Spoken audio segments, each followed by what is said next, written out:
Today's conversation is one of the all-time greats who started breeding Panther Chameleons in the early 90s and helped establish the species in captivity.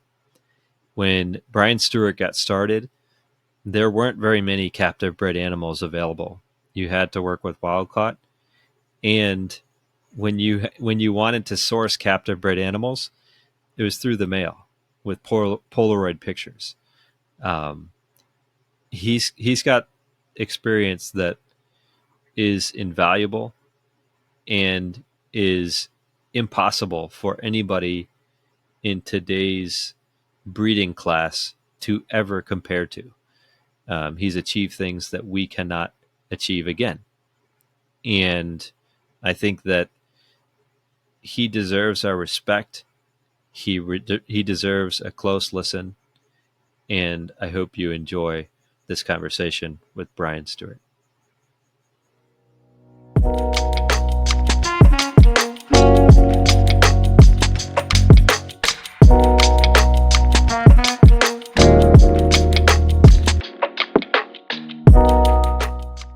This is iPerdalis. Welcome to iPerdalis podcast. I've followed your work over the years. After I got started in the hobby in about 2015, and as an ambulobe specialist, at first all I saw you doing was great stuff with ambanja, and every time you've done something with ambulobe, I find myself grabbing a pair or a trio. Because you've done a great job with your pairings, and your combinations are always catching my eye. So I'm really excited to have this conversation with you as somebody that I know has been doing this for a lot longer than me, and who's seen it all to some degree. And it's like I really enjoy our conversation. So I'm pretty excited for this. Well, thank you, Jonathan. It's a pleasure to be here. And I have been doing this for quite a while, but like you and I have talked, I do it much on a less scientific basis. I'll say I'm a hobbyist. I know what I like, and that's what I've pursued. Yeah. I mean, there's so many cool ways to participate in the hobby. And I mean, I guess one of the things that I've been curious for you is you've worked with a lot of different reptiles, but you keep coming back to Pardalis. Why do you keep working with Pardalis over the years? What's the thing that makes you come back? Well, I'll give you a little background, just my general interest, and I won't go into any great detail, but growing up in Wisconsin, virtually, other than some salamanders and amphibians, there was no lizard life there. So almost any lizard was exotic for me.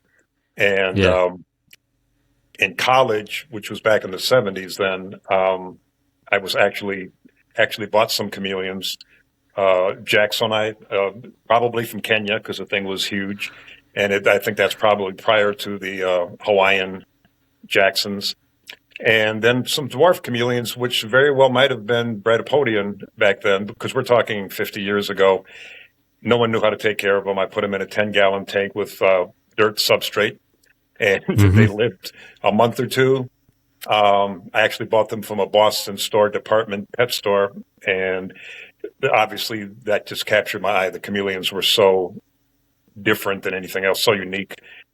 And then after realizing and reading that they're impossible to take care of in captivity, just, look at them from afar on nature shows, I got out of them. I started breeding parrots, and then probably early 90s is when I saw an article saying, finally, a hardy chameleon species that won't die on you in 1 month.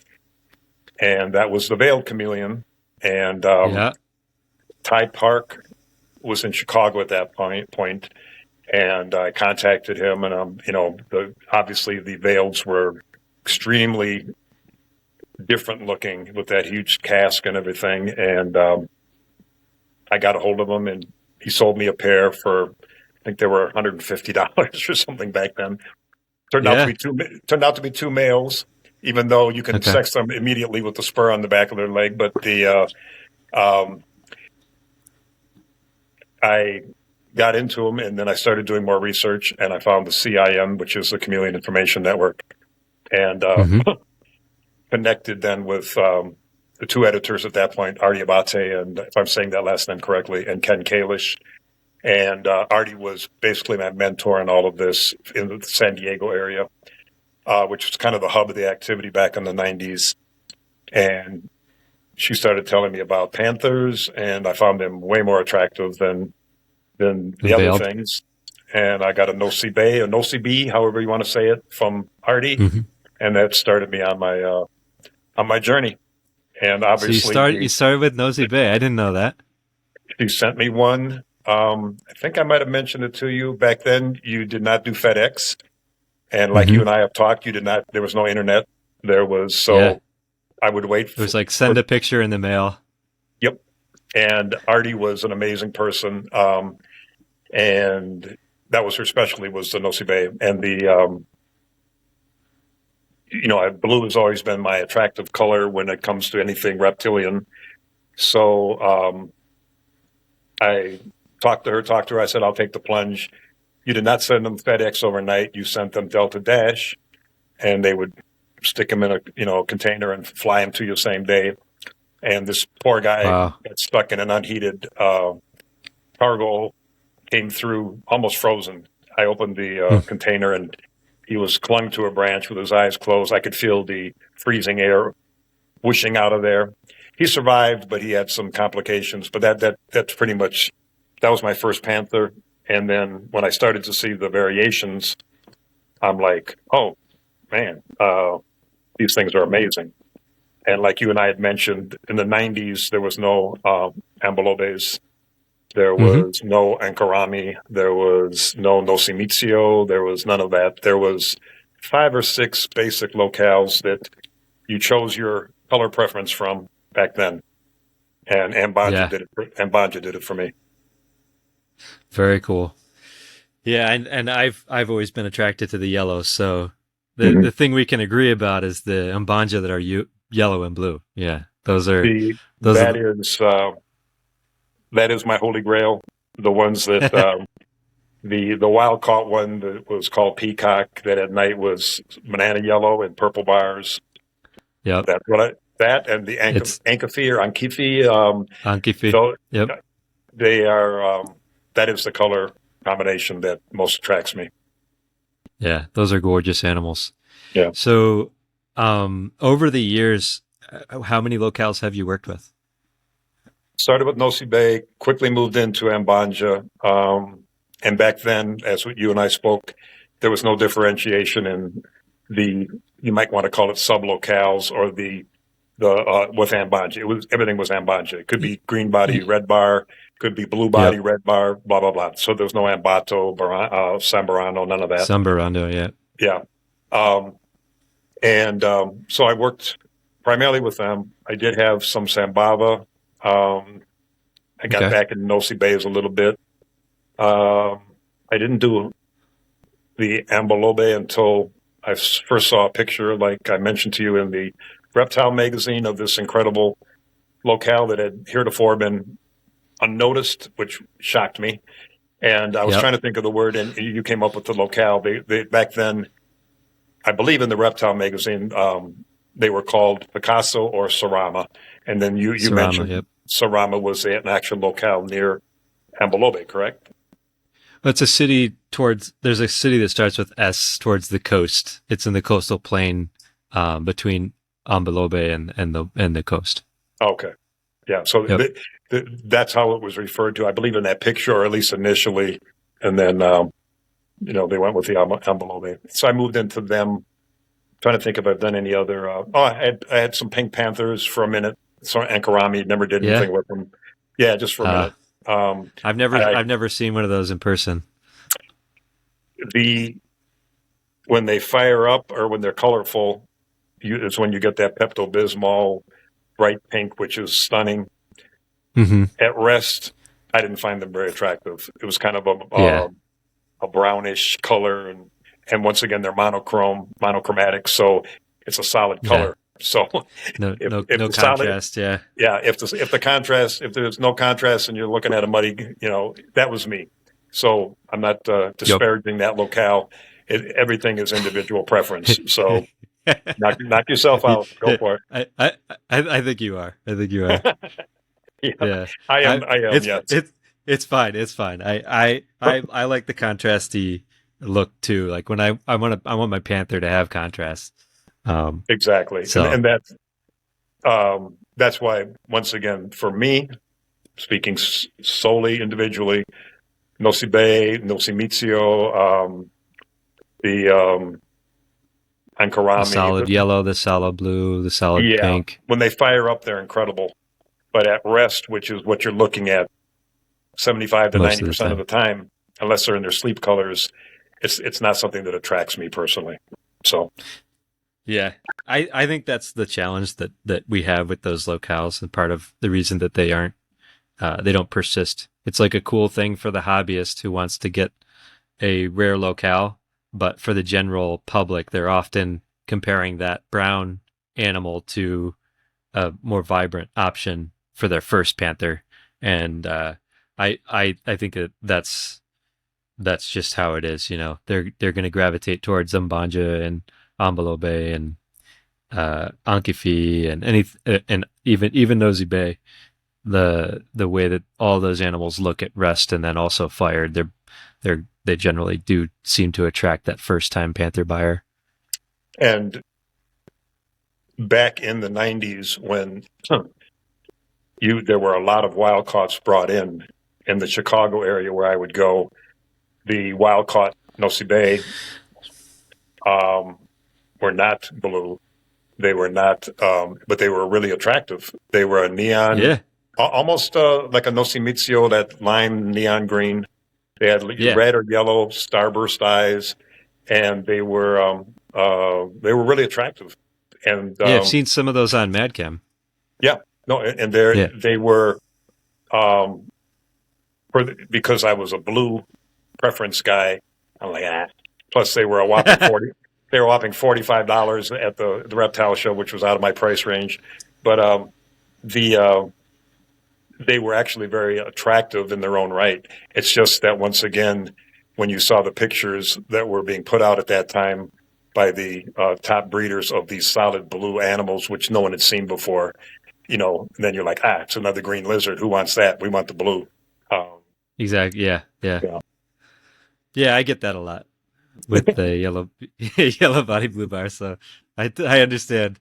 Um, but so I one of the things that I'm curious about is within each of those locales that you've worked with, have you had a specific goal that you tried to achieve as a breeder, or was it kind of like these are just my two favorite animals? I'm going to combine them and see what I get. How have you approached it when you've say tried to breed each one of those? Good question. Initially, was flying by the seat of my pants back in the 90s, um, especially with Ambanja. I just wanted something pretty. And, Yeah.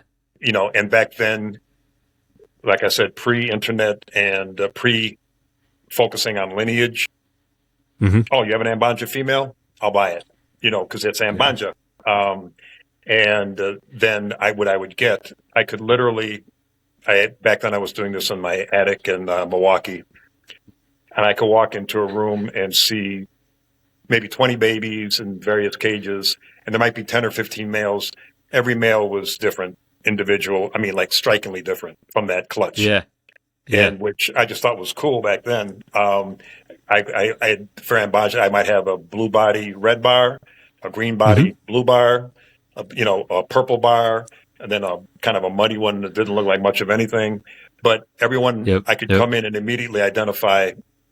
Um, and that was pretty much because I was doing this helter skelter, and no one back then asked for lineage pics of sire, dam, grandsire, nothing like that. You looked for locale. Oh, you got a bunch of Yeah. female for sale?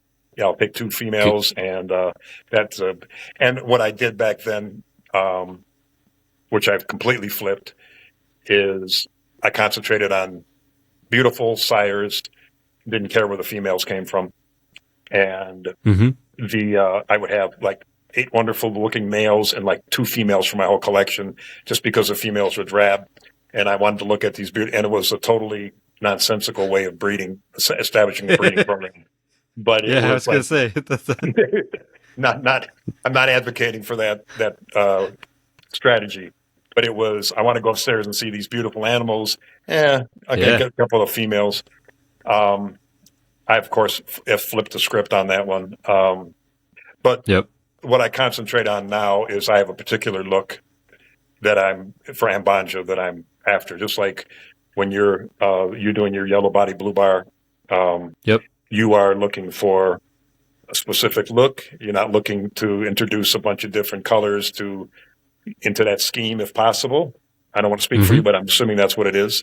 And like, if you have, do you have a preference before I answer what I want for ambanja? Do you have a preference, like when you're looking at barring for your yellow body blue bar? Like a couple Mm-hmm. of the, uh, actually a couple of the females, or one of the males that you got from me was from Colorado All Chameleon. right. Yeah, Uh, from Artemis.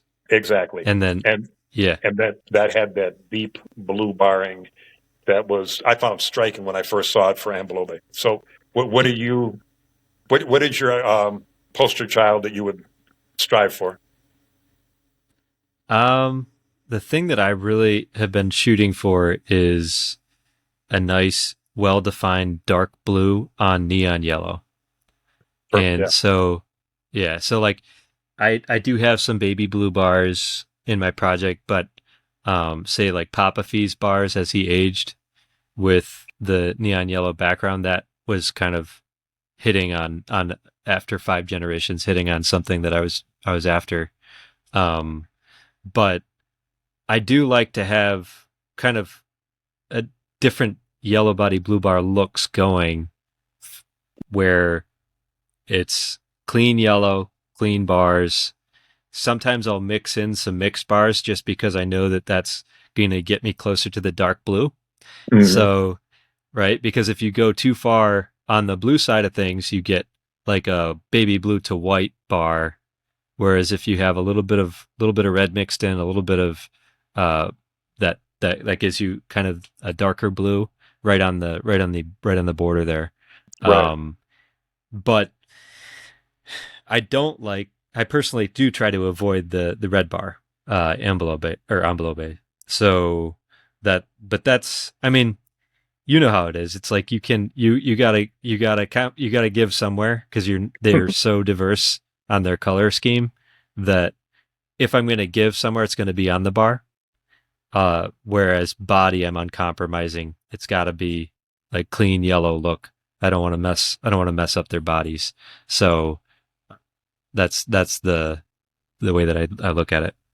And very similar to what I look at it with ambanja, we'll say the two looks that I'm really after would be a blue body, of course, which most people find very attractive in whatever locale. And Yep. then when I say purple bar, a lot of people confuse that. They're, purple is I looked it up, so you can't challenge me on that. It's a mixture of blue and red. It's not a maroon. It's did not a you did you maroon. did you did you see that debate on Facebook that I got into? I don't think Because so. by the way that you said that, it sounded like you might have read it. I was going after somebody because they were calling it purple, and I was like, it's blue and red, it's not purple. And it's like, because it's just like a perfect mix of red and blue, Yeah, and it's it's going to throw both red and blue. And in the offspring, you get a mix. You get some that are more blue, some that are more red. You're not going to get it to throw purple, right? yeah, And so the the reason I don't like calling that red blue mix purple is is because it makes people think that you can get purple from it. And I'm like, no, it's going to throw both at like a 50% chance. There's going to be maybe a 25% mix where you get a good mix, and then you're going to have 75% that are off on the edges, on the other, the yeah, red and blue edges of that. yeah. The no, I was not referring to that, by the way, but the uh, when Danny Gordino was doing Chameleon Culture Club, and we had very Yep. similar tastes in ambanja. Daniel was a good friend of mine, or is a good friend of mine, and um, Yeah. it's, we talked about Purple Bar was our holy grail, but Yep. Purple Bar for us was kind of a deep cobalt blue mixed with the red that would show. It wasn't violet. It wasn't like a an actual Hmm. purple that just the primary. That if it is a primary color, I mean, I don't want to speak out of turn here, but it Yeah. was Yeah. it was that mixture of two that gave you for us the most attractive barring.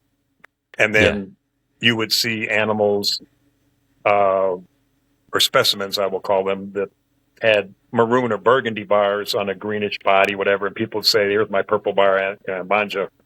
And I just left it alone, but Daniel didn't leave it alone. That ain't even purple. That's that, uh, and then finally I thought, okay, I'm going to Google the definition of purple, and it's a mixture Yeah. of the primary colors, blue and red, and blah blah blah.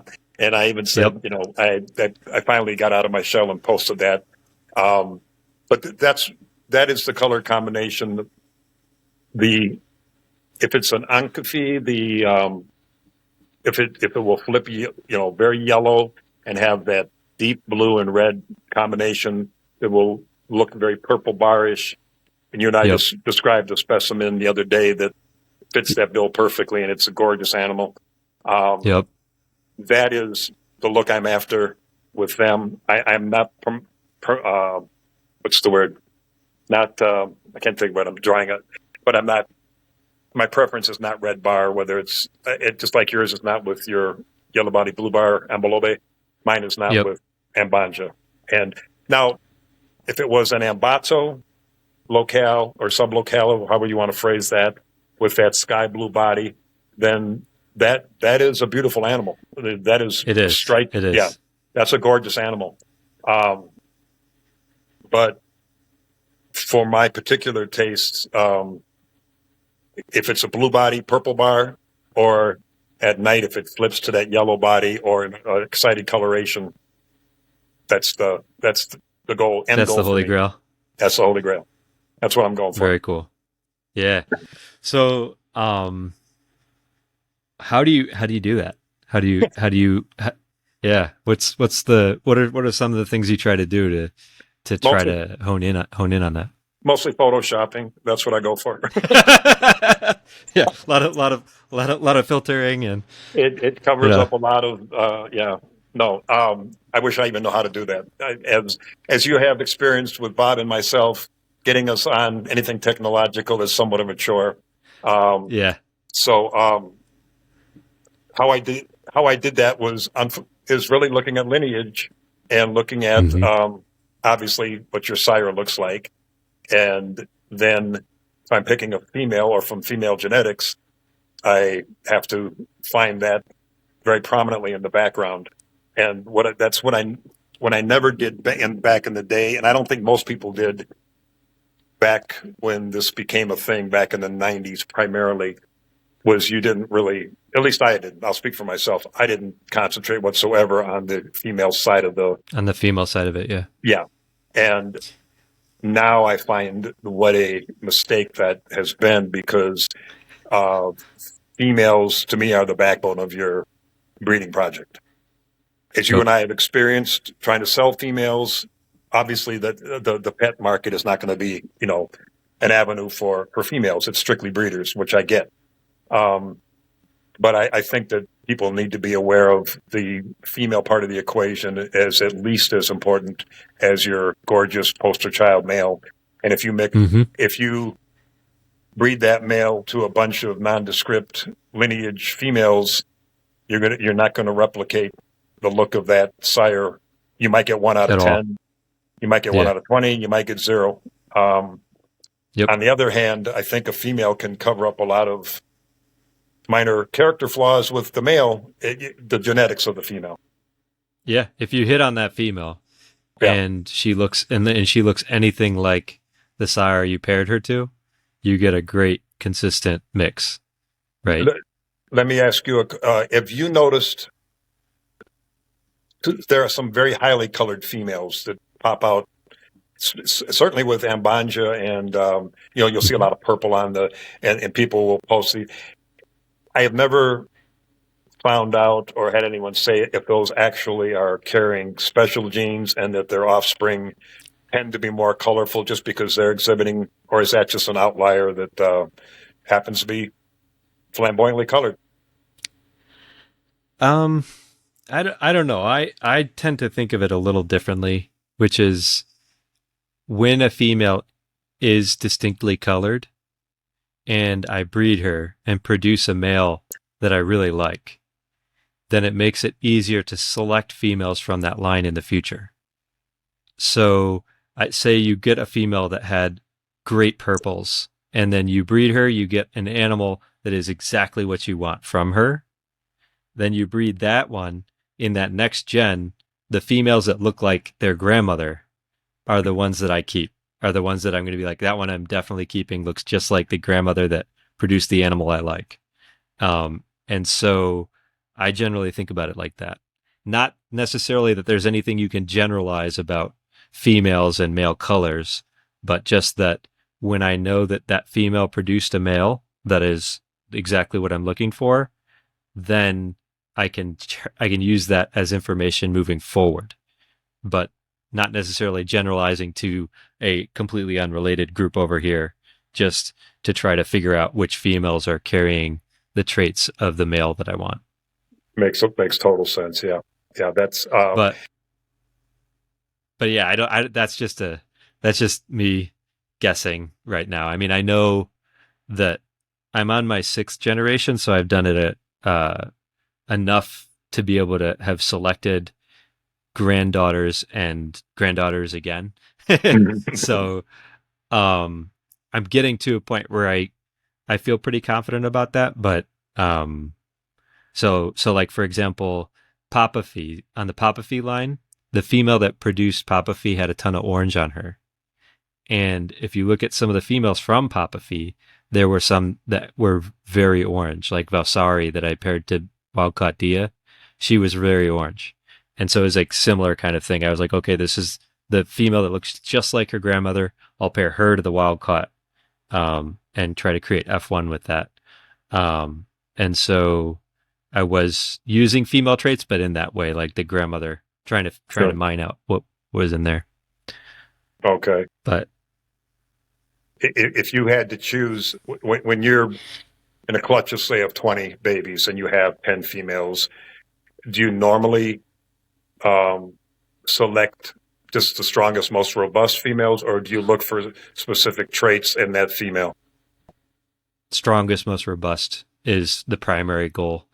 And then I I know you probably think about it similar, but it's like when you hit on a very consistent group. So you have one group over here that's not very consistent. You got some rainbows and maybe even some red bodies Yeah. and you're shooting for yellow. Those females I don't breed at all, right? That group, it's like, okay, that female could be a red body. I don't even know what those females in that group are. So that group I will offload the entire thing. And when I hit on something where it's very consistent, then I'll breed 3, 4 females out of that group and take that line out in different directions, knowing that the females are good.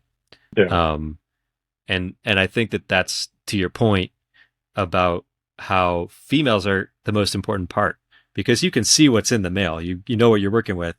Whereas if you don't, if your female could be red, she could be yellow, she could have red bars, she could have blue bars. It's like when you breed her, you have no idea what you're going to get. Exactly. Yeah. And that's like I've mentioned, that's the major turning point when I um, started seeing the error of my ways in my misspent youth. No, The but to be fair, let's say this is not just you. Yeah. No, that At that in the 90s and early 2000s, that was the norm, and everybody was doing that, right? and I don't think there was, yeah. and for your listening audience down the road, um, that obviously 99% of them will be younger than myself and younger than Bob that would have been on. Uh, Yeah. what we experienced um, obtaining livestock was a totally different ballgame than it is today, and just to give your audience a clue, like we've talked, Mm-hmm. I would see either in the back of Reptile magazine or I would see in the CIN, Chameleon Information Network, bi-monthly newsletter, breeders advertising, whether it's Panthers or Duramensis or Quadricornis or whatever, this guy has babies. Yeah. Yeah. They would leave a phone number because we didn't have email back then. And you'd call the guy and hope he'd pick up the phone. And then he'd say, yeah, I got this, okay, can you take a picture? And you put it in the Yeah. mail. And a week later, you'd get the picture, which would usually a Polaroid or something, which, whatever. And Yeah. I don't remember even asking for sire and dam pictures back then or lineage. I know I didn't. Yeah. I wanted a picture of that particular animal. So you were dealing, and then you had a hope, of course, that the person you're buying from is reputable, because there was no, on social media today, if you try to hustle somebody or scam it, your name gets thrown out there. Oh They yeah. get screenshots You have. of your transaction, and it's buyer beware if you deal with that person. Well, that wasn't the case back then. Mhm. Then you would send, I don't even know how we paid. There was no PayPal or Venmo or anything. I guess you just sent it. You forgot how to. Was it a? Would it be? You'd have a check, right? I think it was just a check, and then they would wait for it to clear the bank. So this was Yeah. minimum of a 2-week process, and then half the time you'd get the animal and you'd be like, that doesn't look like the picture, and this animal's not blue, it's not this, it's not that. But so And do you think that this challenge, as far as like getting bloodlines in, the inability to verify, say, like female lineage and other things, do you think that that's partly why there was like line breeding was even more common? Say, like, at least in my perception is that line breeding was pretty common. It's becoming less common now, but what is your take on that? Do you think that played a role? definitely it's like any other reptile species, whether it's leopard gecko or anything else. You have now there. You might be looking more at a mutation that you want to replicate. You have an Yeah. albino leucistic or hypomelanistic or something, and in order to keep that going, you might have to breed that particular offspring back to a parent Parents. Yeah. or something Yep. like that. Um, with the Panthers, that makes total sense. That was probably much more prominent because the fact that you couldn't track lineage, there was way more wild caughts back then. Wild caughts were very Not like they are inexpensive. today. No. Yeah. In fact, you paid significant. Wild caughts today, I think, on average, maybe $350 to $450, $500, maybe more, depending on if it's an incredible specimen. Yep. But back then, literally, Bob and I used to joke that everything was $90, and Parsons were $125.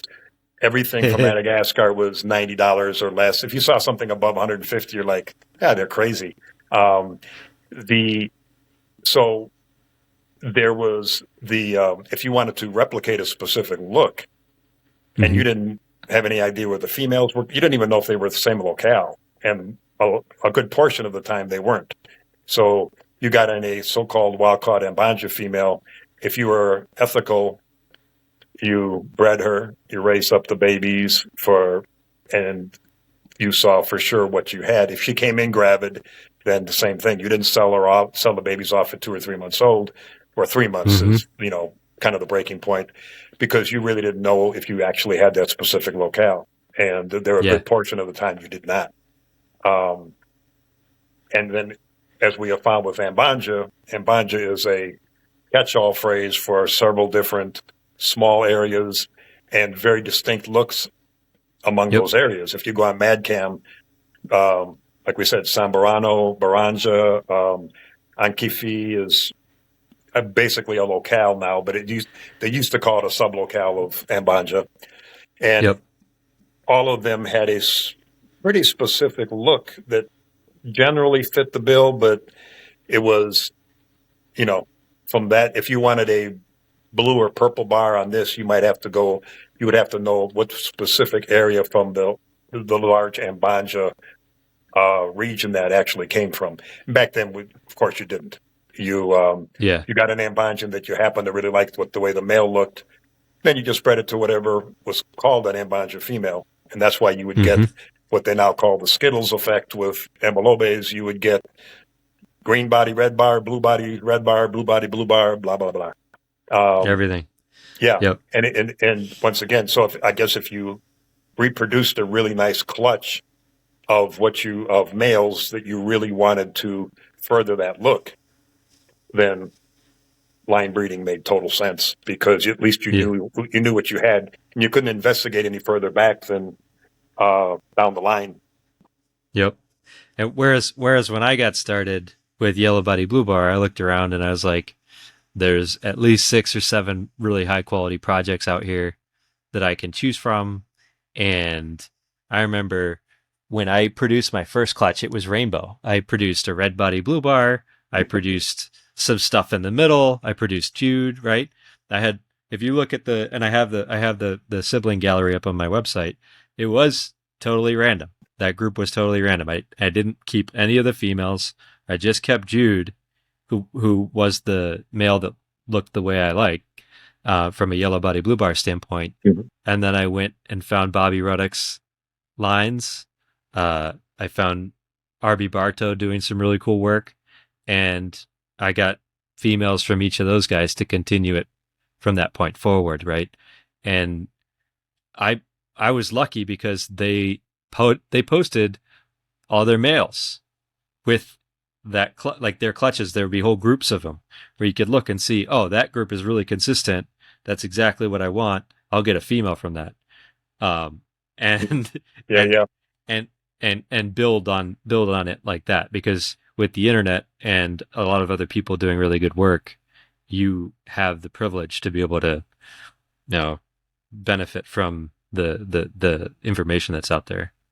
Yeah, and that's why, not to throw shade on the general public or first time buyers, but there is just so much available information now that there is no reason for people to get scammed by breeders they've never heard of, or buying from pet locations that I still see that people. I bought this from Petco or PetSmart or whatever, and I'm like, you're paying. Why? Exactly. Most of the time, it ends up being a female, and Yeah. you have no idea who produced it. You have no idea. You already know it's not being in the proper habitat with the proper lighting. It's usually in some kind of glass enclosure, and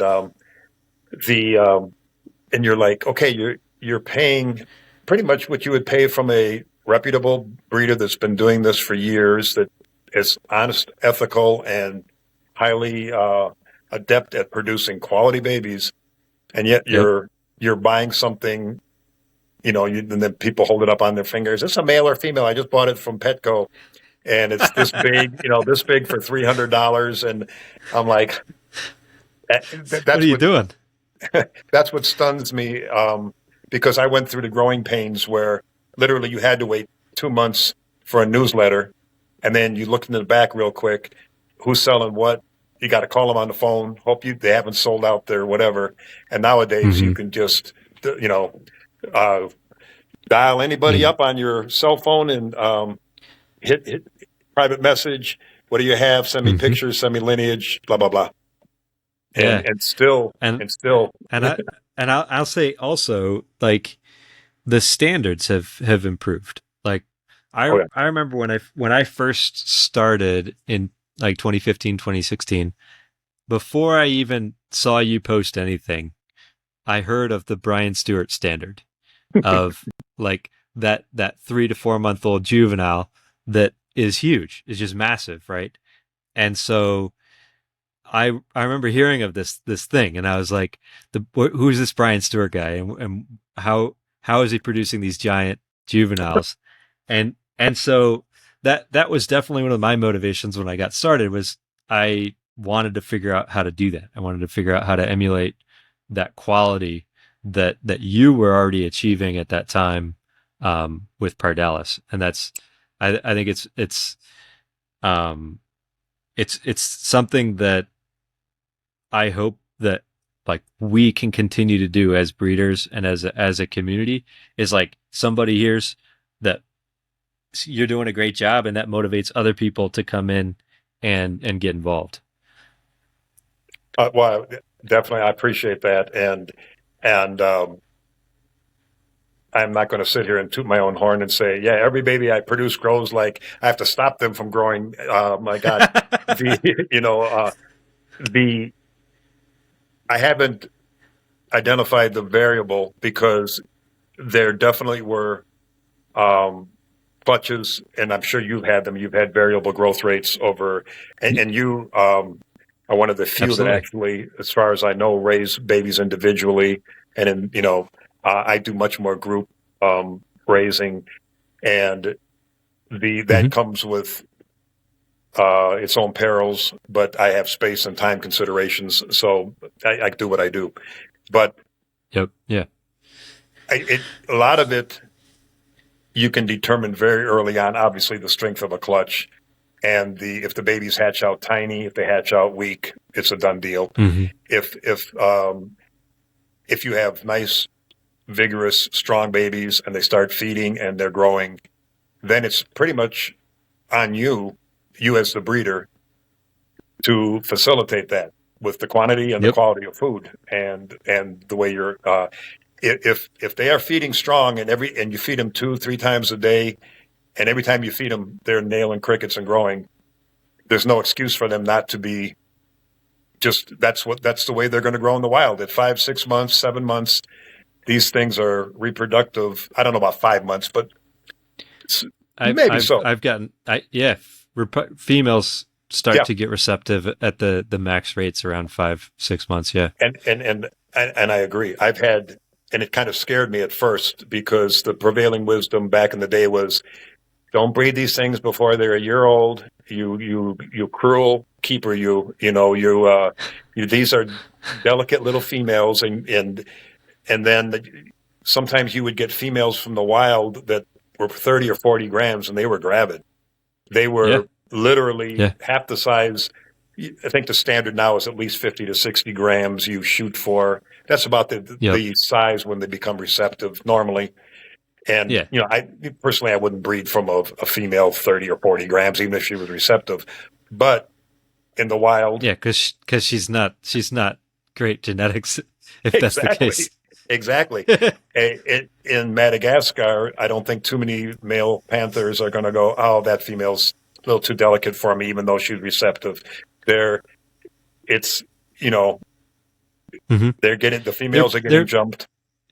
yeah, and they're built to live fast and reproduce in that first season. So Yeah. it's not uh it's not an a nature based argument. It's not like saying this is how they've evolved, therefore we should wait till a year. They've evolved to actually reproduce at a faster rate and get eggs in the ground twice before the dry season. So um that's you know it's if we're replicating the wild, then that's what we should be shooting for. It, If Most if definitely. that does, yeah, it's like if we're doing it exactly as the wild, but as we both know, it's like there's certain things where you can't achieve the wild equivalent, and therefore we've got to make compromises in captivity to some degree. So it's not that like we're it's guaranteed to be correct because that's what they do in the wild. No, Um, and we're definitely providing a. I also do some desert species, well, primarily collared lizards, but we definitely provide a more comfortable, cushy environment than they would. They go through very harsh dry seasons. Uh, mm-hmm. Case in point, I now live in Arizona. This was a horrendous, harsh summer, especially in the Phoenix area. All of these baby desert creatures, whether they're chuckwallas or collared lizards or desert iguanas, probably had a massive die-off, I would assume, or a low reproductive rate. So we can provide, obviously, we're spraying, You're misting your animals multiple times a day. There's no shortage of food. They're getting supplement. They're getting this or that. So there's no clear demarcation of breeding season and dry season, whatever. Mm-hmm. But Yeah. when I did think, oh, I'm being so cruel to these females by, breeding them when they're 60 grams at 6 months old. And people would say, no, wait till they're at least a year old. I found that much more problematic with female reproduction. What happened for me was that females they just continued to grow. I had one Yep. female that was ridiculous size, and I couldn't get her to breed. Mm-hmm. Counterintuitively, if you did get them to breed, usually small eggs and small clutches where you would think you had this nice big, now it's a year old, it's had all this time to pack in nutrients and whatever, but it's also missed 2 or 3 or multiple windows of breeding. It's gone through receptive and non-receptive periods. And Yep. I would have, And so I suppose, their bodies had to figure out what to do with those eggs. exactly. And I would imagine it's akin to, I'm not equating them with human reproduction, but as we get older, females get older, whatever, you become less, what's the word? Not viable, but whatever. It's a riskier thing, and you're less fertile. Blah blah blah. Yeah. And that Yeah. I've never found that, and I was told also by Artie back then, you wait too long, and you'll have females that will not breed or will be very difficult to breed, and that's what I encountered. Yeah, and I think we talked about that maybe 5 years ago. Yeah.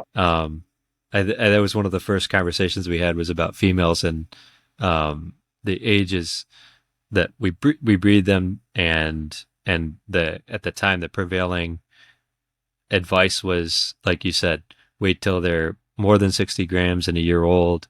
And I said no, like in my experience, those older girls, and you validated that for me, is like the older females. That's where I've had most of my challenges. Whereas if I have a female that's growing at that perfect pace and she's receptive at 6 to 8 months in that range, and I breed her, she lays these perfect 20 to 25 egg clutches that are nice size and calcified. And then she goes and does it again in 60 days easily. Yep. And then she's cranking, and she, like the rest of her life, it seems like laying is effortless, and she's kind of like Alla, one of my females from back in the day. Like she laid 18 clutches for me over her life. She lived 5.5 years. That's incredible. I actually told that to somebody I was talking to today about I couldn't remember the name, but I said, you've had a female that at that point, I think you had told me she had laid 17 clutches. And yep. That's, and while we're on that subject, which I also made multiple errors back in the day was, and I even talked to the breeders, do you feed them daily? Do you feed them? Oh yeah, and I ended up with little chubby girls and very poor reproduction. Once again, counterintuitively, you would assume, okay, the more you feed them, the bigger they get. Those eggs are going to be big. You're going to get, and sometimes you do get way too many eggs. You get 35, 40 egg clutch, which back then I thought was really cool, but it's not cool. And you're like you mentioned, and I agree with you, 20 to 25 is a really nice figure of nice, large eggs, strong babies, and you'll get multiple regular cycling. When I did this, in the females, they are little eating machines. And if I have one now that, Nambanja, that, I open the cage door and she just comes running and just boom, boom, boom. And part of you is like, oh, come on, feed her. She's hungry. And and she's a little on the chubby side. We'll call them plus size for females. So we don't be, are you feeding your reproductive females every other day as adults or daily? Every other day. And what would be a cricket range? How many? Somewhere like 10 or so. So I purposely do not feed them as much as they will eat. And the rule of thumb that I use is if I get more than 25 eggs. So if the female, if she lays more than 25 eggs, then I back off on her food and try to get it back down. So it's kind of, it's like if it's say it's the first time that female has laid, I'll try that 10 every other day type feeding, and then depending on how many she lays, I'll increase or decrease based on what she's laying. Yeah, that's a very good strategy. That's another one I learned the hard way. That everyone likes to see their chameleons eat. You like if you have an Yeah. animal, whether it's a mammal or a reptile, you feel bad if they're not eating. If I didn't feed them at all today, and you're like, oh, that's their dereliction of duty. Mm-hmm. But it is way healthier for them. Overweight females that have fatty liver disease or whatever are very poor breeders, if at all, and Yep. you'll get very, very few And it good clutches from them, and much shorter lifespan. And like you said, for absolutely. yours to lay 18 clutches and at 5.5 years old, that's unheard of. I've never heard of any even approaching that. So that's testament to what you're doing. That strategy is, you can do it where you want to get 35 egg clutches or 40 egg clutches, and they kick off after 3 clutches, or they stop breeding, or you can do. And they'll normally, in my opinion or in my experience, it's very rare that you get 40 large. You'll get a wide variety You of, get little yeah. little peas. Yeah. You'll get a little tic tac case of eggs, or you'll get some big, some small, and that usually corresponds very closely to big babies and tiny babies that don't thrive. So Yep. yeah, I think for the person starting out or whatever, take advantage of the mistakes that I made along the way and that most of us did, that you're not doing them any favors by overfeeding or feeding daily once they become adults. An overweight animal of any type is an unhealthy animal. Mm-hmm. Absolutely. And what would you say is what would you say is one of the biggest challenges that you faced over the years, that like maybe almost knocked you out, or that you had to keep, you had to push through? Couple of things. When I first started, I was using an incubator because in Wisconsin, the winters the house was very difficult to keep it above 70, unless you want to crank your thermostat up and pay ridiculous. So I used just a little Hovabator, which is a little styrofoam thing, set it at. Yep. I was told Yep. back then, once again by Artie Abate, Panther eggs do better at lower in the 70s than higher in the 70s. They do better in a little somewhat drier substrate than too moist. So that's what I did.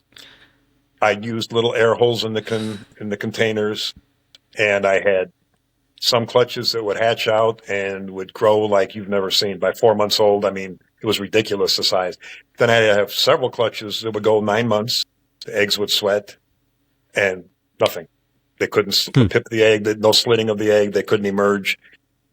And it was hit and miss. And I was like, what's going on? I don't know if I had spikes in my, I know that what did happen for sure was dehydration of the eggs, because with the air holes in the egg container, and Wisconsin, once again, throughout the fall and through the winter, the ambient humidity is very low. So, and I would put the little, water in the little channels in the ovabeta. It didn't matter. So I was constantly rehydrating eggs that were denting in from dehydration. Then when some clutches would go, I'd have 30 eggs in mine. You'd open them up, fully formed babies, couldn't get out of the egg. And I don't think it was husbandry, because I was doing the same things for clutches that when they did hatch would grow incredibly well. And I actually Mm-hmm. sold babies back then, 4-month-old babies, to a fellow he was a well-known breeder in California. He was going to resell them at his show, and they were Nosy Bays. And I was embarrassed at the size of them, not because they were too small, it's because they were ridiculously huge. And he's like, how old are these? I said, believe it or not, they're 4 months old.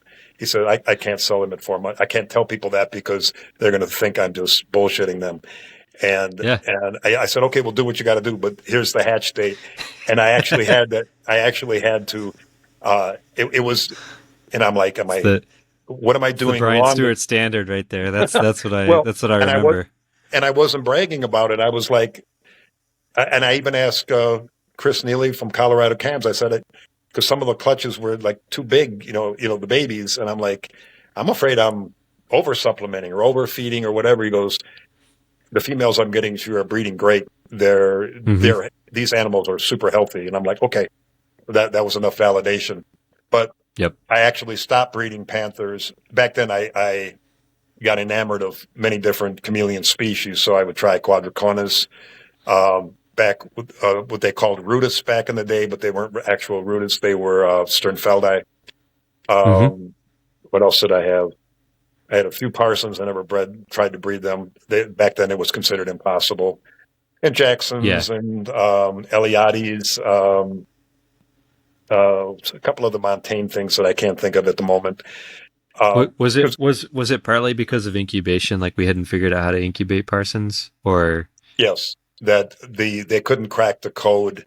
Ken Kalish, as far as back then, actually hatched out a couple of babies. He might have done more. I don't think Ken is any longer doing anything with chameleons. I have no idea, but I haven't heard his name in years. But he yeah, was me one of neither. the few that actually had any success because, and now several breeders have cracked the code on that, but that is because they've learned about the diapause and to mimic wet and dry seasons both.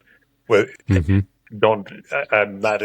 I've had it explained to me by the premier parson breeder in the country, and it it's not a secret any longer. But it was something about either the more moist, you put them through a wetter period at a certain temperature, a drier period at a cooler temperature, and blah blah blah. So basically, you're mimicking the natural what happened in nature through their Yeah, cooler dry season. Yeah.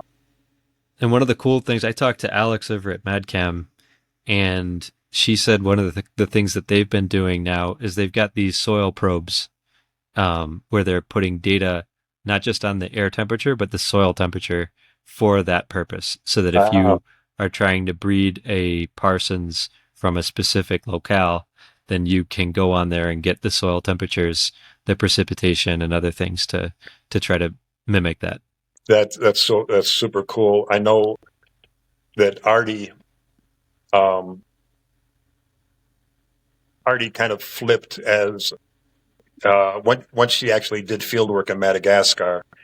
She Hmm. no longer wanted to keep them in captivity. She felt funny about it, and of Yeah. course she kept the animals that she had. But she was like, "No, I've seen them." But I think it was Artie or was somebody back then that tried to do some sort of program with the school children in Madagascar that they would send them some kind of money with very similar project where they would take, have the kids take probes, use this a soil reading and an ambient temperature reading, different times of the year Nice. because no one could figure out how to get these parsons to breed. And there really wasn't much of a financial incentive to do it because you could get wild caught parsons for hundred and some dollars. Yeah. Yeah. Yeah. So, Yeah. It's a yeah, lot of work for to compete with that. yeah. I mean, there was actually no reason then to reproduce them financially and wait 16, 18, 20 months for babies and then raise Well, them up, sell them for $100. Really, that was now obviously that's not the case any longer. But yeah. that was my main challenge was getting babies to hatch after a while. And that was so frustrating that I got out of it for a while and I did different types of reptiles. I did leopard geckos, crested geckos, blah, blah, blah. And Hmm. then actually what got me back in the game was I was doing a little nature center at the community center where I worked. And I went to a reptile show in Wisconsin. And local lady, had a couple of panther females left from really good, amazingly yellow body, blue bar bloodlines that I didn't even know at the time. This was, I don't know, Which one 10, was 15. it? Oh, Um, is it? Is it a line that I would know, or is it Yeah, just you would is it know it, one that? but you would know it, but it's, I still have pictures of the sire, but I'm talking 10 or 15 years ago, maybe longer. Not longer than 15, but at that point I was not doing anything with Panthers. Mhm. And she gave me a female at the show. It was, I don't know, 3, 4, 5 month old female. And Uh then I huh. said, send me and just so happened it had really premium, you know, very well known bloodlines in it. And I cannot think of the Yeah. name but it was a very well known one back in the day. And Okay. I bred that female. I picked up a male or something or other. And I hit up an old time, he's not as old as I am, but when I say old time, meaning he'd been in the game, Carl Kataw, I'm not sure. Yes. Yeah. And Carl is an amazing guy. I've never met him personally, but super cool. He's been in Madagascar, been in Tanzania, been all over the world, and he knows his stuff. And he concentrated. He was doing Panthers with me back in the early mid '90s. We had the similar. We both picked up gravid females from this uh, really blue ambanja line way back. And so I didn't keep up with him, but I always respected uh, his See, now you're knowledge. making me jealous. Back you bred Panthers when Carl bred Panthers, Yeah, and yeah. I think they refer to them as tree rats now and all that. They don't have a real they don't have a real affectionate name for panthers. And Carl, I don't even know if he's doing chameleons at the moment, but he was he concentrating on is. okay, but he was Yep. concentrating on much more difficult species, Werner I and Yep. some of the Montaigne species. And so when I got the female and I had mentioned to him, he's like, no, no, no, just keep the containers airtight. Uh, you and I talked about the soaking the vermiculite and squeezing to the last drop kind of thing. That's how he did it, Hmm. and just Yep. keep them in a closet at normal room temperature range. So I did that. I never had to add water to the substrate. The eggs you know, uh, didn't Didn't dehydrate. They desiccate. didn't dent Yeah. in, and I never had to reposition them and bury them in the substrate and add water. None of that, and they started popping out like clockwork. And Hmm. so that got me back in the game many years ago because the frustration early on with, you know, $50 incubators that was too much. Yeah. And one of the things we talked about too in on the selective breeding side of things in Ambelobe, red body blue bar consistency versus yellow body blue bar consistency. Um, what's been your experience with that? Um, have you do you have personal experience, or just you kind of live vicariously through people like Bob? Both. My my personal experience is way less than Bob's. Um, when I decided to do Ambelobe, that was my favorite. I thought that was such a striking look. And I'm like, oh, I'm going to pop these out left and right. And Mm-hmm. that's when I mentioned to you, I talked to Bob. And Bob and I actually had done a little business back in the 90s. And I knew Bob we did some trading and, talked to him off and on.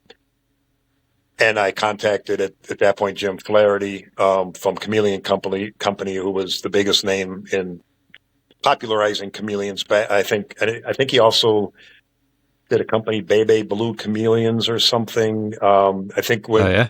that might have been before or after. Don't hold me to that. But the he had the famous Anubis and Anubis Junior that were his poster children for Red Body Blue Bar. And I'm Mm-hmm. like, wow. And I sent him a message, and he was kind enough to respond. And I asked, so you're able to reproduce this color combination regularly? And he's like, he was very, very honest. Thank God. He's like, hell no. He said, uh, Anubis Junior is basically the only one that turned out looking like Anubis. And if I get 10% of my progeny, my offspring looking like that, I'm happy. it's a But that it's a was good group. about, Yeah. yeah, that was about 1 in 10. And that was pretty much, Bob pretty much said the same thing that, Yeah. and I don't know. I've had and I've also mentioned to you that I bought older red body blue bars that were extremely red body blue bar. I mean, and they were not 3 months old. One was 6 months, was not one green scale on it. Another was 11 months that was fire engine red. Another was a wild Mm-hmm. caught that was strictly red with blue bars. All of Mm-hmm. them, uh, the two captive bred that were from impeccable bloodlines from a wonderful breeder, were 75% green within 3 or 4 months after I got them. And the red that remained on them was on their arms, their gular area. And I'm like, okay, what happened here?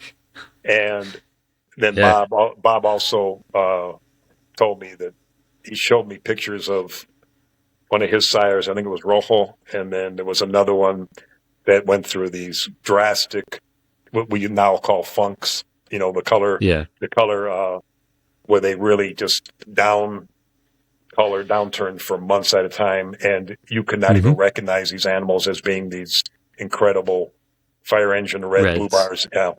So Yeah. um, That's the one thing I've noticed about Reds too is they seem to cycle throughout their life a little bit more, whereas Jude, for example, has never been anything except for Jude. okay. He's he's 6 years old now. We'll be on the 17th of October, so we're not there yet, but he will be 6 years old, and he's just looks the same. Like he does. Uh, He has not changed. that's incredible. Um, and one thing that to take into consideration with certain locales, and I don't know if it, and once again, it's just a hypothesis. Um, Back when I was getting into it and way pre-internet, I wanted that look that we talked about for ambanjas, blue body, Yeah. purple bar, or cobalt blue barring. I could never get it. Hmm. And I was in Wisconsin, so I was not getting first pick from things. There was no, nothing like where you could just order from this clutch. You got what was available. All the Yep. main breeders back then would hold back, of course, their A-list animals, and they would get first pick of wild caught. So you got B and C grade, yeah, if you want to call B and C grade, but B and C grade color, not quality. Um, I did at that point actually call, I believe it was Professor Gary Ferguson, who has done a number of the reptile books. He did, I think, care and breeding of panther chameleons, care and breeding of veiled chameleons, da da da da da. I think he was located in Texas at the time, University of something or other. Once Hmm. again, this is 30 years ago. And he picked up, which I was shocked. I don't know how I even got hold of him. And I asked him this question: how come when I order, ambanjas at a certain time of year, I get green body, red bar, but everyone's, they're supposed to be from, he said, and he did the field work there. He said, if you go to Ambanja area, region in the rainy season, where there's insects everywhere, copious amounts of rain, they're in their breeding colors, you will find incredibly colored blue body, red or purple barred specimens. Go to that same region in the dry season, you will find green body, red barred specimens. Most likely the same specimens.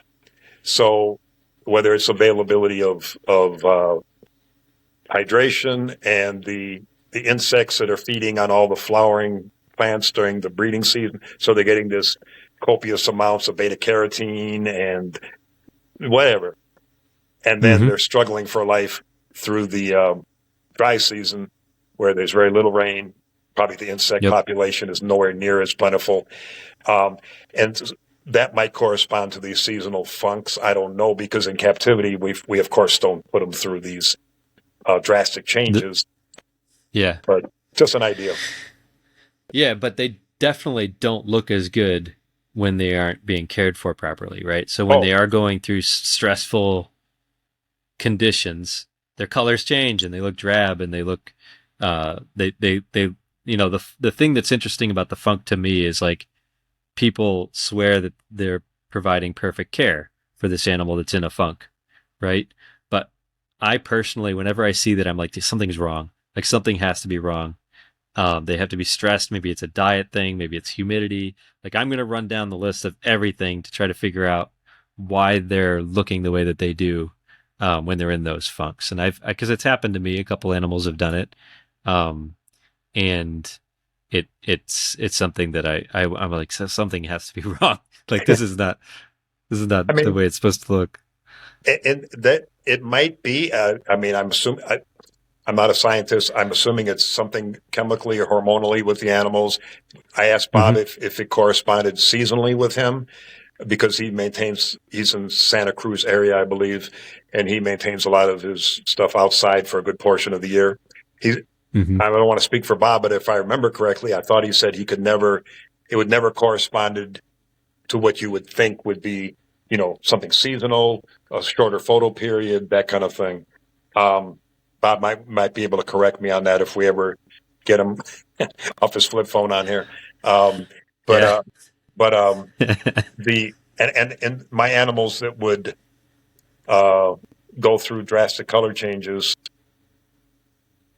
I never saw, and I believe Bob said that going through the funk also usually meant that they were not in a breeding mode also. So Hmm. that leads you to believe that there's something hormonally that, for whatever reason, um, the color downturn corresponds to whether it's testosterone or whatever. Yeah. Yeah, wild caught my wild caught BB at the end of the winter last year. It was the first winter in captivity. He he got more dull colors for me. He didn't have much red on him at all. And after the full season outside with a pretty warm summer and now cooling down in the fall, that's when he turned red. And the red really came out strong on him. I mean, like I just posted pictures of him this week, and Yeah, I saw him. Yeah, that was the one that was very orange and yep, yeah. yellow, like really really nice yellow body, but he's got tons of red in his bars now. Okay, Bef- if you just and the thing that if you look just 4 days ago or 5 days ago, I posted pictures of him outside, and you can compare those to the ones I just posted. When he was outside, he was mostly green, not very much red. You could see like a dark bluish bar, um, pretty classic ambelobe look. And then I brought him inside where it was like a 20-degree temperature change. He saw a bunch of males he hadn't seen in 6 months, and then he fired up solid yellow. The reds popped off, and that's where that came from. interesting. That's very interesting. And I mean, But I I know mean, that.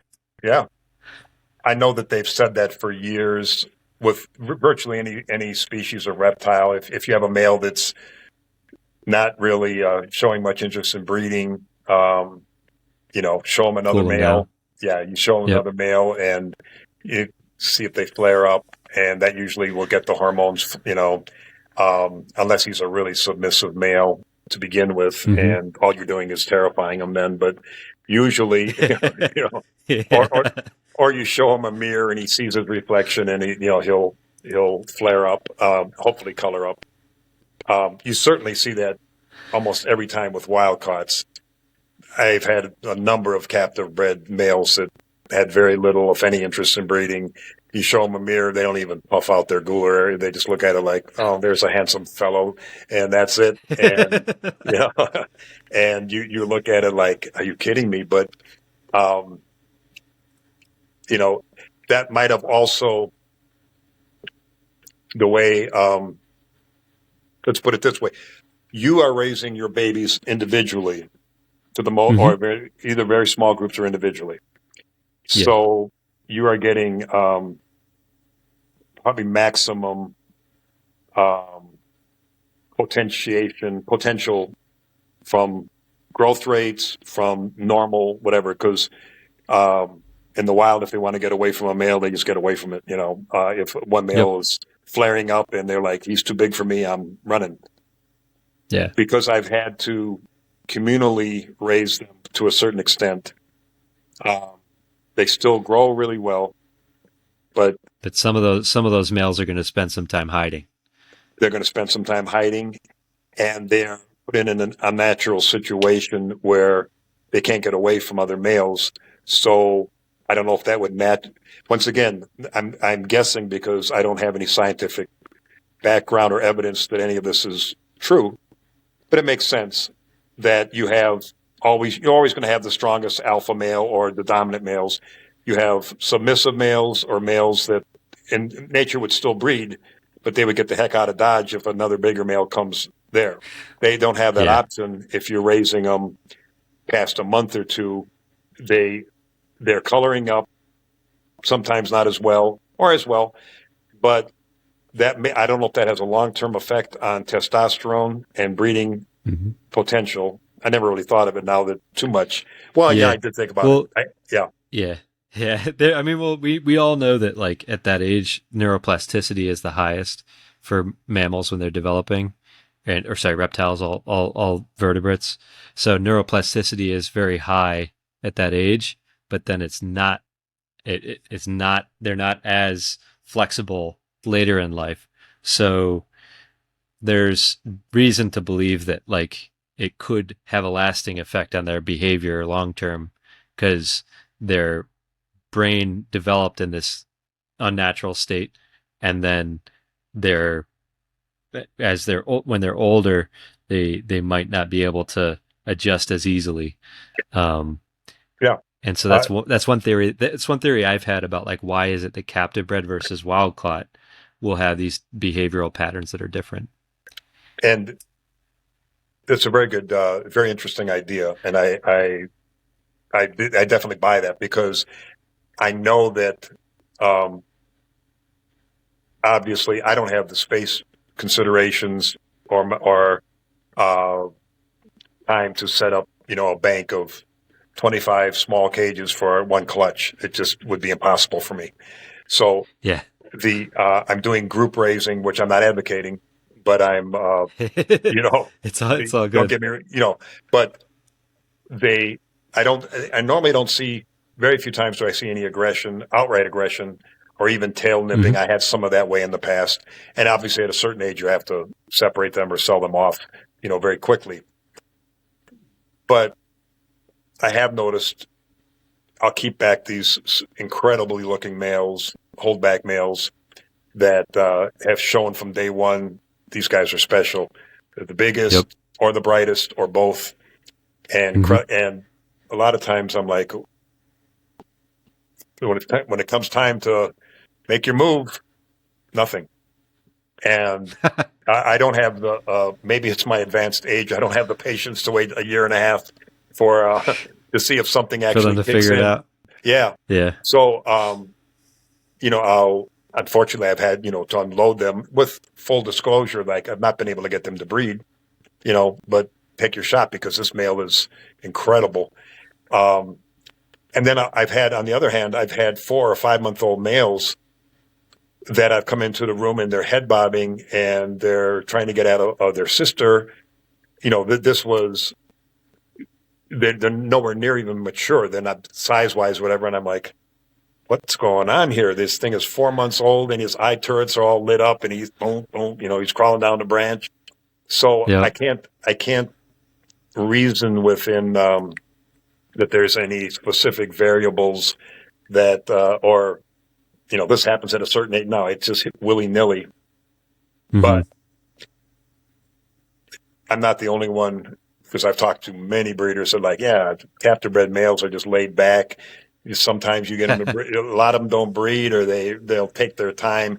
And then, the stereotype of a wild caught male, you see him show him a female and he immediately, most of them, if they're in good health, it's game on. The head bobbing Yeah. comes, the coming down the branch. It's not like, oh, let me think about this. It's like immediate. No. And I've Yeah. had captive bred that's look at them like, I'll get at it when I get at it, Yep. Yep. But because of the way you raise them, which is ideal, obviously, Mm-hmm. have you, in general, the males you've held back, you've identified as color wise as what you want. Mm-hmm. Have any of them just been duds as breeders, where you're like, There's no interest in females. Um, I don't think so. I was going to say, I obviously, don't. if you've had to think about it, then it's not a regular occurrence. Yeah, no. I mean, I, I don't. Yeah, I don't think I've ever had a male that has done that. Yeah, I've purchased males that have done that for me. Yeah. Yes, but none of the ones that I've picked as a holdback. And that may be correlated to the raising strategy.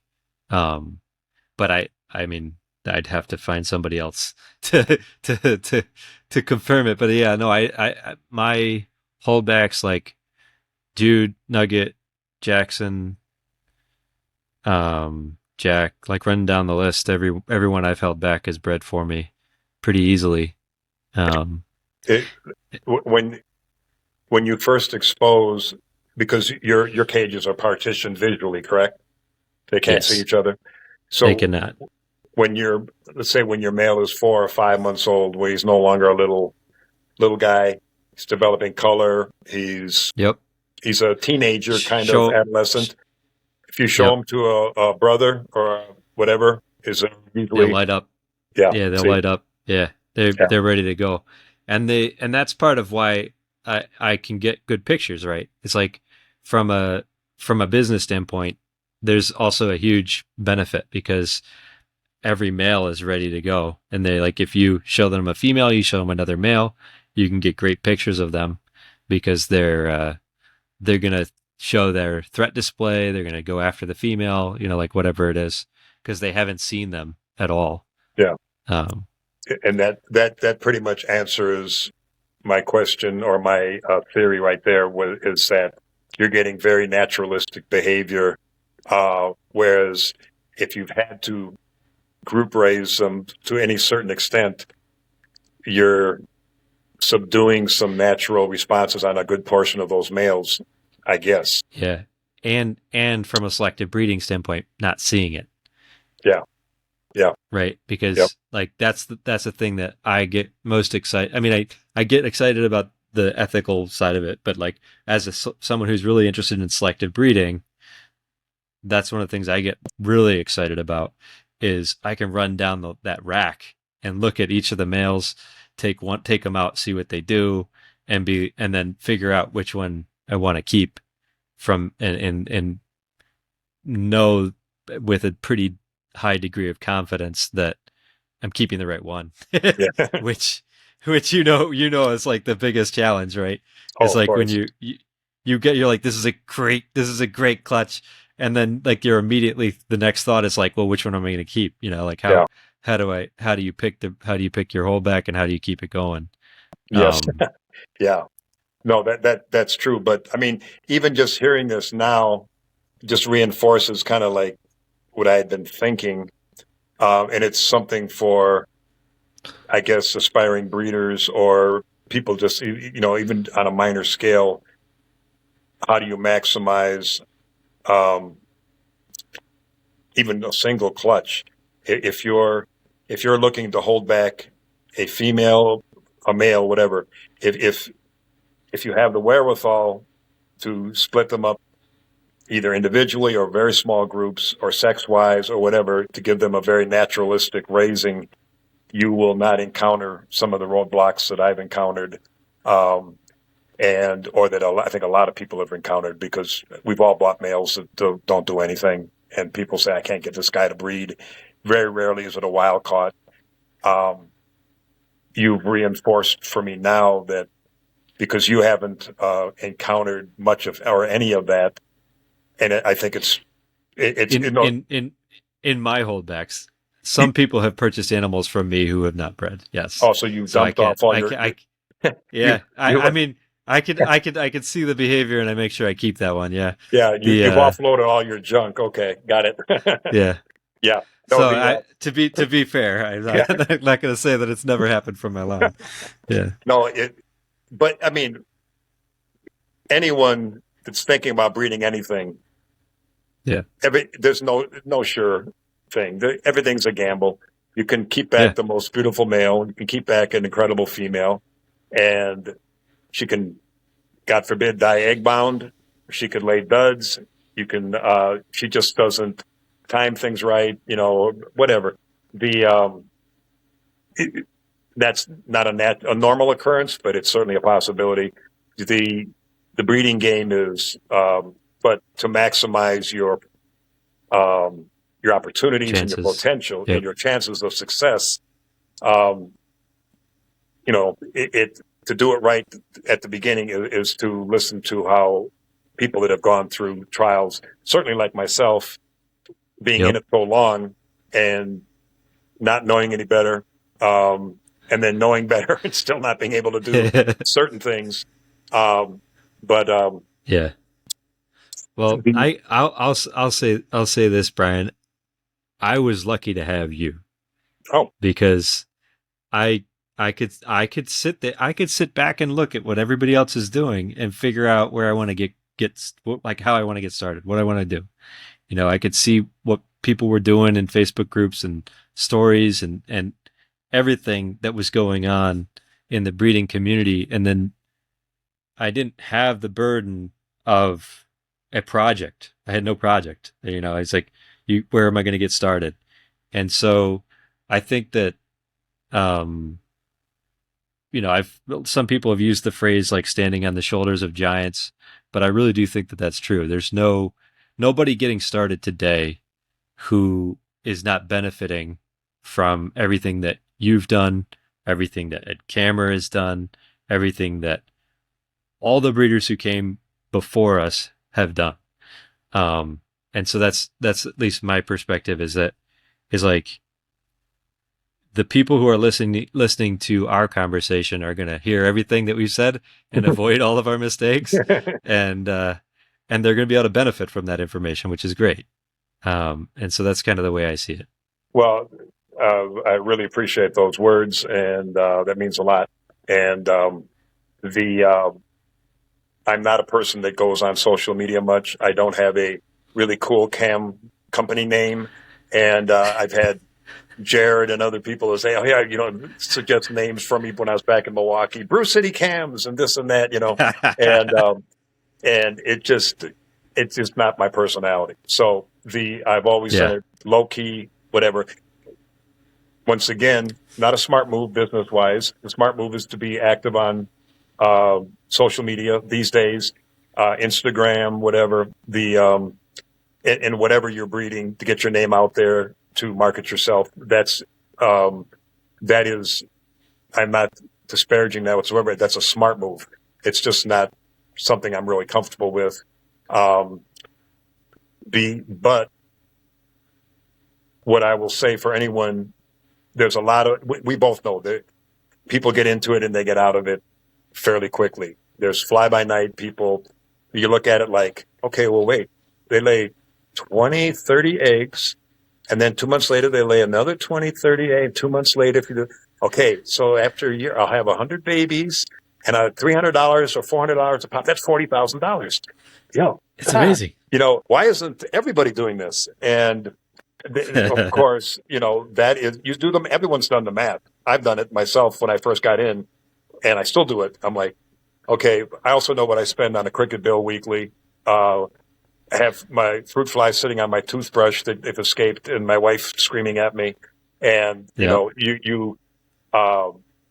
You to raise these things properly is a minimum of a 3-month to upwards investment of your time, from little tiny things that sit on your fingernail practically that eat nothing but fruit flies or pinhead crickets. Really small crickets. Yes. Yeah. And then the other thing that of course I did wrong, that everyone did, you try to save a buck when you buy your breeders, your livestock. Well, when it comes time to market your babies, if you have average looking or mediocre bloodlines, in today's world, try selling your babies or try to get anything for them more than just wholesaling them or whatever. Yeah. After you put all that time in, what sells is your reputation and the quality of your animals and the quality, of course, of your bloodlines. And you can be penny wise and pound foolish at the beginning and buy very, average stuff. You don't know the lineage of. It looks cool, whatever. It's never worth it. It's never worth it. I've had so many people ask me, "Oh, how much are you selling us for?" I'll tell them, and I know that I'm modestly priced compared to, what the quality is, and Absolutely. they'll routinely try to save $50 somewhere else, and I'm like, okay, good luck with that. And it all comes down to, at the end of the day, if you're looking at this business wise, or to at least break even, make some money at it, with all the effort and labor you put into it. If you buy mediocre substandard to begin with, you're not going to produce, I don't care, you might produce healthy offspring, they're not going to look like much. And with the competition you've got today, if you're producing yellow body blue bars, they have to measure themselves up against, you're the standard of that locale, no doubt, in my mind. Ethically and quality wise, if anyone asks me, where should I go for this, you'll be number one. And there are certainly Thanks. other good breeders that I would, turn them on to. But if someone was looking to maximize their opportunities down the road, I want to establish a long-term breeding program. There's no quick fix in this game. When you're young, most people have attention deficit, right? I want quick return on my money. Okay, Yeah. well, good luck with that. Yeah. You're going to buy a female 3, 4, 5 months old. You hope she's reproductive at 6 to 8 months. Same thing with a male. Yep. Hopefully you raise them up 3, 4 months. You get a clutch of eggs. Now you sit on that clutch for 8 to 10 months. Now you raise babies for 3 to 4 months if you get lucky to have them hatch, and you're lucky for the babies to thrive. So whatever that is, well over a year and a half before you even have the possibility Make of your getting first dollar. getting any return whatsoever on your investment, not to mention all the feeders, all of the labor you put into that for a year and a half. That's why I know that you're a big fan of buying eggs from people. You're the number one proponent of, like, go out and buy those eggs. And we won't even get into that wormhole there. But That's a whole podcast I've done before. So yeah, I said, it's not even. But people, once again, they're being they're being pound foolish, whatever the term is. They're looking at it like, well, I can get that egg for $100, and then okay. Yeah, Talk to me. The two of us are sitting there like, yeah, and then you're gonna have to spend $200 to raise it, and of course, yeah, and wait all this time when you could just buy it up front for that exact dollar amount. And you can get the pick out of pictures of what you want. There's no guarantee what the hell you're getting from that egg. You probably get a female. Good luck with that. I know that there's people out there that claim that they can now reproduce Sex males. the egg. Yeah. Sex the egg. Yeah. Well, there's I guess Tesla has come back alive and has figured out every way of doing something here, but it's it's there's no shortcuts, and that's why you see so much turnover in breeders. That's why Bob and I and certainly Ed Kammer is the gold standard for longevity and quality, and a few other people. But most young folks, you take a lot of bumps and bruises, and so I think a lot of what we discussed today was to prevent that from happening from the get-go. And if you really want to do some breeding, buy from reputable people, pay what you have to pay, and look at what you want. Like, a good friend of mine, Steve Gomes from New England Chameleons, does Nocifali. He's the gold standard for Nocifali. He knows exactly what he wants, and he has perfected that. You are the gold standard for yellow body blue bar. How many generations now? 6. 6 generations. And you've only been doing this for, was it 10 years or less? 8. 8 years. So, but there are ways of doing this successfully, but not cheaply, and not trying to cut corners. Absolutely. Yeah. I mean, I think that's a great note to end this conversation on, Brian. I know we're going to keep talking offline. And I hope in the years to come we can have this conversation again. But I really appreciate you coming on and sharing your experience, and I really appreciate everything you've done to help me. So Well, it's been my pleasure. I had a lot of fun talking to you. Always do. And this we covered some cool topics, I think, and I think it'll be helpful to some people just starting out. awesome. Thanks, man.